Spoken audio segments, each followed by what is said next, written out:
Décidément, DeepSeek ne s'arrête pas. Ils viennent de lancer un nouveau modèle, la DeepSeek R1, qui rivalise littéralement un autre modèle phare de OpenAI. Il s'agit de la O1. Donc lorsque vous allez sur le site de DeepSeek, vous allez remarquer donc ce petit message ici. Donc DeepSeek R1 is now live and open source, rivaling OpenAI modèle O1. C'est exactement ce que je viens de vous dire. Ok, ce qu'il faut savoir sur ce modèle de la R1, c'est que DeepSeek en vrai a lancé donc DeepSeek R1.0 et DeepSeek R1. Donc c'est deux modèles en vrai qu'ils ont lancé.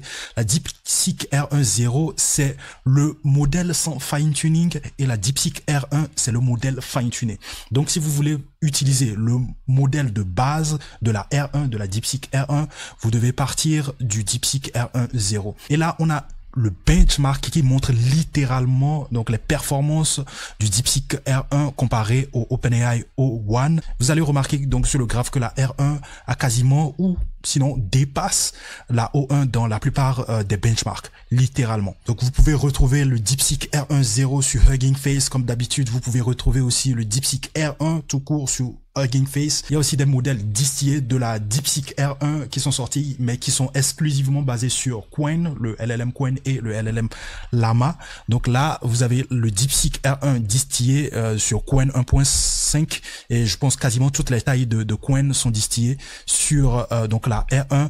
C'est pareil aussi pour Llama. Donc vous avez Llama, donc la 8B, la 8 milliards de paramètres et Llama, la 70B aussi qui est distillée là-dessus. Donc ce sont des modèles qui sont tous disponibles sur Hugging Face. Et donc on va parler aussi du prix, parce que quand on parle de modèles, on parle aussi voilà de l'utilisation de ces modèles au travers d'API pour les intégrer dans une solution IA.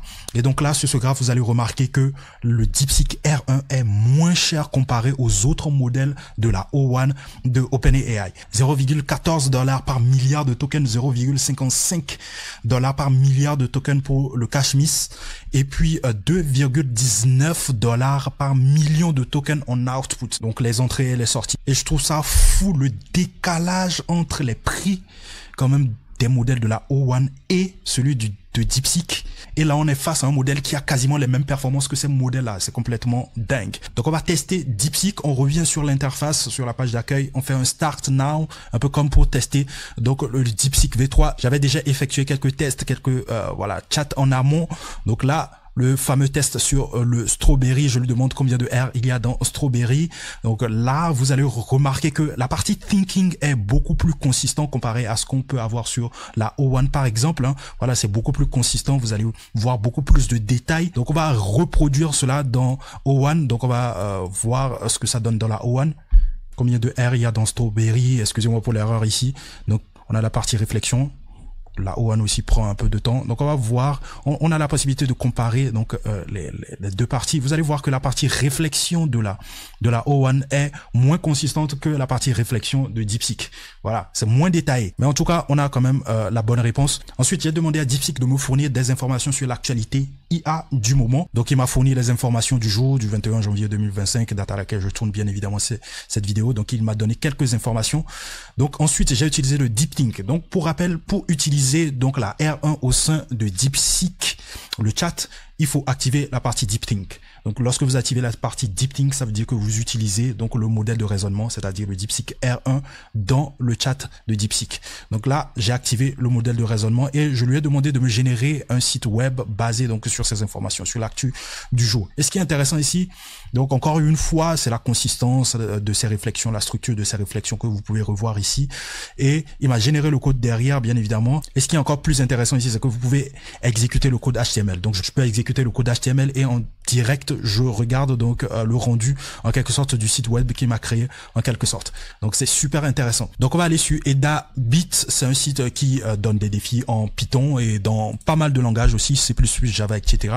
Donc on va tester. Donc on est en mode très facile. Donc on va traiter ce problème là, how EdaBit work, Donc ce qu'on va faire, c'est copier tout ça et aller le mettre dans DeepSeek pour qu'il puisse nous résoudre cela. Donc voilà, je l'ai copié, je suis en mode DeepThink. Let's go. On va voir s'il va nous fournir la bonne réponse. Tac, il réfléchit. Boum. Toujours aussi consistant, bien détaillé, ses réflexions. Tac. Il nous fournit le code à la fin. On va copier donc le code. Hop, je copie le code là. C'est parfait. On va vérifier tout ça. Boum, parfait, le test est passé. Donc on va aller sur un problème beaucoup plus complexe. Hein. Voilà, on va aller sur des problèmes difficiles. Aller sur ce problème, ce tout premier problème. Ce qu'on va faire, c'est qu'on va copier encore une fois tout ça.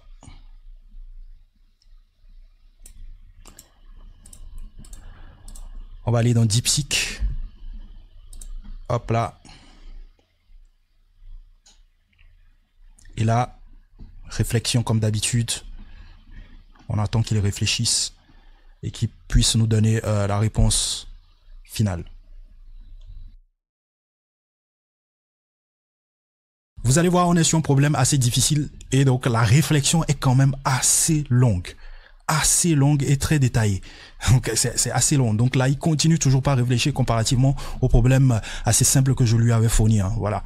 Donc on va voir si à la fin de toute cette réflexion, de tout ce lot de réflexion, est-ce qu'il va nous fournir quand même la bonne réponse? C'est quand même un problème difficile ici.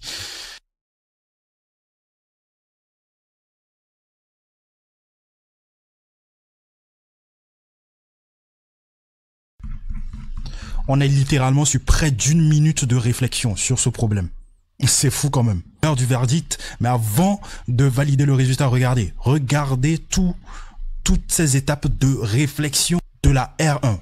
C'est complètement fou. Des lignes et des lignes de réflexion. C'est complètement dingue.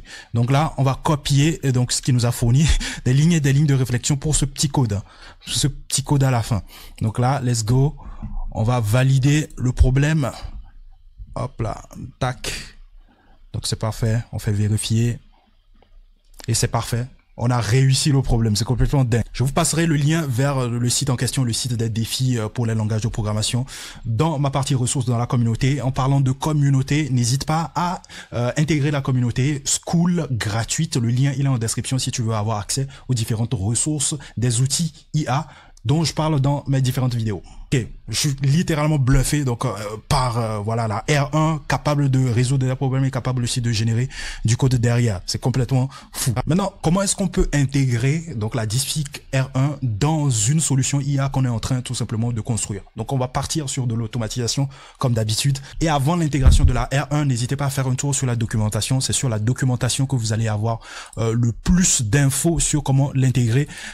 Donc, si on saute directement sur la documentation, vous allez tout simplement dans la partie Your First API Call. Et dans la partie Your First API Call, vous avez quand même des exemples, voilà, d'intégration de DeepSeek, surtout la version 3, parce que là, on est sur du DeepSeek Chat. Lorsqu'on met DeepSeek Chat, ça veut dire qu'on utilise la version 3 de DeepSeek. Donc voilà, donc on a le cœur, le Python. Maintenant, comment est-ce qu'on fait pour utiliser donc le DeepSeek R1? Donc, il va falloir se fier donc à ce petit passage de la documentation qui nous dit tout simplement que s'il s'agit du DeepSeek V3, il faut utiliser le DeepSeek Chat. Et s'il s'agit du DeepSeek R1, il faut utiliser le DeepSeek Reasoner. Donc le nom de notre modèle sera ici le DeepSeek Reasoner.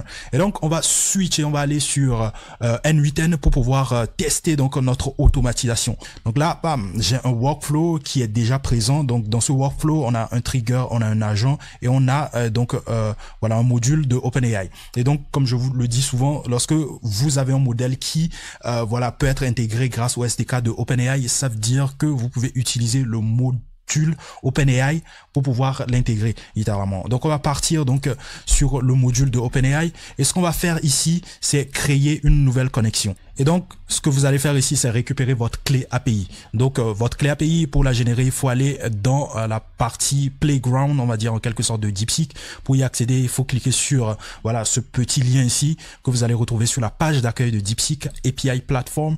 Et une fois que vous êtes sur API Platform, vous avez une partie API Key qui vous permet de générer voilà des clés API. Et donc là, boum, on va coller notre clé API ici. On la colle là, le base URL. Dans la documentation, si on retourne dans la documentation, le base URL, il change pas en vrai. Donc on retourne tout simplement là. Le base URL, c'est donc ceci. Hop là, on copie notre base URL. Et voilà, on fait un save pour vérifier si tout est OK, tout est OK. Et donc on revient ici. Et ce qu'on va faire ici, c'est tout simplement modifier le modèle. Le modèle, comme on l'a dit dans la documentation, je vous l'ai montré. Donc c'est DeepSeek Reasoner. Donc voilà, vous utilisez donc le DeepSeek Reasoner. que vous intégrez au final ici. Hop là, tac, et le tour est joué normalement. Et donc, on va pouvoir tester donc notre petit workflow ici. Donc, on va prendre celui-là. Hop là, tac, copie cela. On va dans notre chat ici. Et hop là, on exécute. Et tout de suite, notre agent qui travaille. On a notre output ici. Donc, tac, la fonction def addition, c'est num plus 1, bien évidemment. Donc, on va copier donc la solution et aller le tester tout simplement ici. C'est un problème assez facile. Donc, voilà. Tac. Voilà. On va faire une vérification. Boum. On a vérifié. Tout est OK. C'est bon. Voilà. Donc c'est nickel. Donc voilà comment est-ce que vous pouvez l'intégrer. Vous pouvez l'intégrer de la même manière que vous intégrez le DeepSeek V3, sauf que c'est le modèle qui va changer. C'est le nom du modèle qui va changer. Donc là, c'était une intégration du DeepSeek V3. Donc ce qu'on peut potentiellement faire ici, c'est modifier tout simplement le nom du modèle. Sinon, voilà, les autres paramètres ne changent pas. Donc ce blueprint, en vrai, est disponible dans ma communauté pour ceux qui veulent avoir donc voilà un petit modèle de base pour pouvoir tester cela. Donc vous pouvez aller télécharger le blueprint dans la partie ressources dans la communauté pour pouvoir donc le tester tout simplement. Et là, on va parler de OpenRouter. Donc, le DeepSeek R1 est disponible sur OpenRouter, bien évidemment. Et donc, lorsque vous allez sur OpenRouter, le procédé, il est le même. Il est le même en termes d'intégration de DeepSeek au sein de OpenAI. Vous choisissez tout simplement le modèle DeepSeek/DeepSeek R1 ici, que vous remplacez ensuite dans la partie modèle et puis le tour est joué. Sinon, en termes de connexion, en termes d'intégration, de configuration, c'est quasiment la même chose. Je suis littéralement bluffé par ce modèle-là et par voilà la rapidité de sortie quand même de DeepSeek. La DeepSeek V3 est sortie il y a quelques semaines de cela, hein, si je ne me trompe. Et là maintenant on a la DeepSeek R1 qui rivalise déjà avec la O1. Je serais pas étonné que dans quelques semaines qu'on puisse avoir une R2 qui puisse rivaliser avec la O3 que OpenAI nous avait présenté en fin décembre, hein, si vous vous rappelez, lors des 12 days de OpenAI.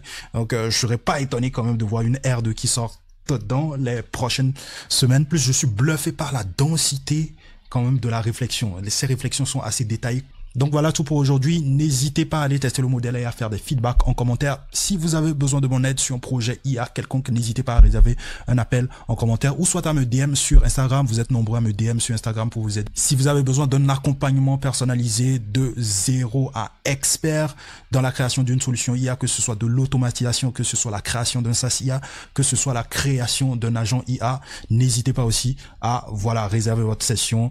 Toutes les informations sont en description ou soit si vous n'avez pas envie de réserver une session, vous pouvez me DM sur Instagram ou me DM directement dans la communauté. En plus de cela, n'hésitez pas à rejoindre la communauté, c'est complètement gratuit. C'était Mr. OP, peace out.